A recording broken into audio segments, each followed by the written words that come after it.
Did you see? With the second half of the stroke like this, meaning your deception will be strong. They have no way to use. No way to use your backswing. No way to use your preparatory motion. Your power loading judge whether motion your ball will be long or short. If I step in like this, do you think the opponent expects they will long definitely or short? anticipate long with The such a backswing big and motion. power loading amplitude are Right? definitely But if for you a long step ball. in like they this for a immediately short know push, it's a short push. Then there is no deception, right? So we want to make the short push and the fast The beginning long must push be look the the same same when stepping in. Reduce the power loading from snapping your wrist. Reduce the backswing power loading from your arm. So it's the second half of the stroke short that's push, different. Step in and borrow the fast, power. Long push. You See? also step The in second with the racket, half is touching it at the rising stage. The other is at the high point, digging it, stabbing it forward. Look, touching at the rising stage, digging at the high point, digging at the high point, touching at the rising stage. It all starts from the timing. The timing of contacting the ball. And then it's the final method of execution. But it has nothing to do with your backswing. It has no relation. This is a point everyone must pay attention to. Absolutely do not take a huge swing when stepping in. Do you know why it easily FLIs off the table? Opening up this motion takes time, right? Then bringing the pushing motion down also takes time. It also takes time. You will find that when you finally contact the ball, this ball is basically already late falling stage. At the late falling stage, if you follow through forward and downward, it's already so low. If you drop this low and you still go forward and downward, what will you inevitably do? It will inevitably scoop it upwards, so the ball can cross the net. And then if you apply force while scooping, it goes out of bounds. Let me demonstrate for you all now, including using the penhold grip. Look, using penhold push, right? Look, step in, high point, fast. Did you see? Step in, high point, fast. Step in, push, high point. Look, fast. Look, long step in. So its deception lies in the power generation in the second half is exactly the same. The backhand is exactly the same. Short push. Fast long push. The power generation it's not like this is for a short push. And this is for a fast long push. Look, that's wrong. Penhold. Backhand fast push is the same. Short push. No backswing. Power loading. You see? 1, 2, touch. 1, 2. Short push. 1, 2. Fast long push. They both have a second half dig. One is at the rising stage. Another one. Look, I stand here, touch it at the rising stage. The other is at the high point, digging it, right? This is the fast, this is the source of your deception. Then secondly, how do you get the depth length? For depth, I can tell everyone, you should apply this when serving. I explained this to you when we talked about serving. Early breaking results in a short ball. Late breaking results in a long ball. So when you execute a short push, what happens? The hand basically doesn't need to move much. That's right called there. Early breaking, right? Then what about a fast, long That's push? Late breaking. It requires a bit more. What? A bit more power delivered forward and downward. A bit more power delivered forward and downward.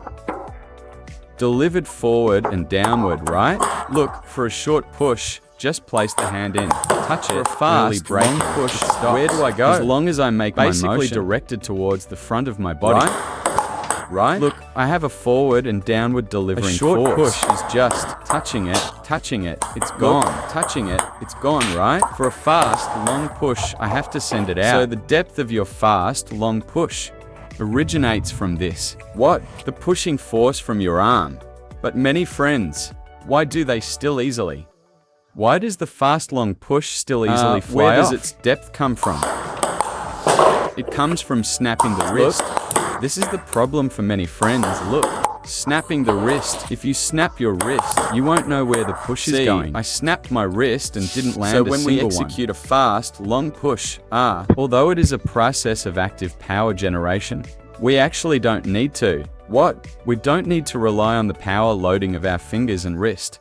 This power loading, or the power loading of our arm, we don't need this. Just right here. Look, what is it? The pushing force of the hand plus what? Body weight, pressing the center of gravity down. Body stepping in with power. This ball is enough. Why is this little power enough when playing? Look, it is enough because pushing is close to the net. A short ball is also close to the opponent. The distance to reach the opponent's side of the table. Right? So we naturally don't need to use that much power to generate a deep, long ball. Right? If it's like a chop. I also learned how to chop when I was young. If I want to chop this ball deep long, Look, I need to have such a large motion to be able amplitude. to chop this ball deep. Why? Because I am far from the table. If it's a short ball and Where I will chop it go? like this, it will jump over the ball. The closer you are to the table, the smaller the motion needs to be. The body's pushing force is enough to send Body it deep. pushing forward. Body and forearm pushing forward. Body and forearm pushing forward. Body and forearm pushing forward. Body and forearm pushing. Body and forearm pushing. Body and forearm pushing is enough. Where does its deceptiveness come from? No backswing, second half power Sudden generation. acceleration. Its length comes from stepping your weight forward. Coupled with what motion? The forward pushing process of the forearm, creating a combined force to dig the ball deep. It's not flick deep using the wrist. Okay, now that we have the short push and fast long What's push, left? what we need to practice most is what? Practicing the racket angle. Practicing adjusting the racket angle. Right? When adjusting the racket angle, what do you look at? The opponent's serve is either heavy underspin, or it's no spin or topspin. Right? For a true topspin serve, do we need to push it? No need to push. For that kind of ball, you should flick or racket. It's either underspin, or it's somewhat no spin. Then when we go to push, how do we properly adjust this racket angle? Okay, when I go to push, sometimes, look, when we get our body center of gravity and pay attention to all these details, if we still push it too high, or push it into the net, it must be because of the opponent's spin. You didn't read it correctly. Come, let's show everyone. Serve to me, right? Look at the serve he's doing now. What is it? It's a serve without tossing the ball. A pure combined force illegal serve. This kind of ball is extremely spinny. This is when we return it. How should we receive it? Many friends, when receiving this heavy spin, pushing it goes into the net. I'll show everyone. I'll teach everyone a method. The mirroring method. What is the mirroring method? When the opponent serves, the strength of their underspin depends on what? Their racket angle. The flatter their racket angle. Hey, the flatter their racket, the more the ball. The heavier the underspin, the more vertical the racket is behind the ball, the more no spin it is. Right? So when we push, right? If the opponent's ball is very spinny, you easily hit the net. If it's not very spinny, push it high. So what should we do? Just look at their racket angle. What is mirroring? If they are flat, I am flat. If they are vertical, I am vertical. If they are vertical, I am vertical. Look at him now. Just serve it short. What racket angle is he using to serve now? This racket angle is very flat. This means he brushes the bottom of the ball very heavily. If he's flat and I'm not flat, look at what happens when I receive it. Into the net, right? Into the net. Then what do I do? Flat. I'm flat too. Will I still hit the net? Look.